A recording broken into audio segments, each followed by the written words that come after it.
Good morning. तर आजचा पूर्ण दिवस आमचा जाणार होता कारमध्येच, कारण की आम्ही चाललेलो आहोत आज पॅरिसला. रस्त्यात मस्त वडापाव, अजून बरंचसं काय काय काय काय खायला घेतलं होतं वेगळ्या पद्धतीचं.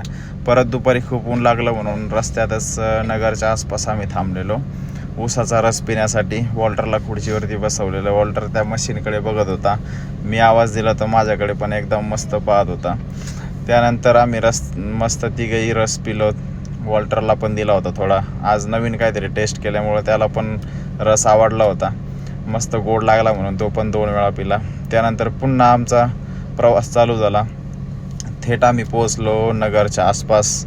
तिथून नगरमध्ये 1-1.5 तास वेळ घालवला. त्यानंतर आम्ही गेलो करंजीमध्ये. करंजीची फेमस भेळ घेतली. त्यानंतर घरी पोचलो. आईने मस्त नजर वगैरे काढली आणि बाबा आणि नातू मस्त खेळत होते दोघं.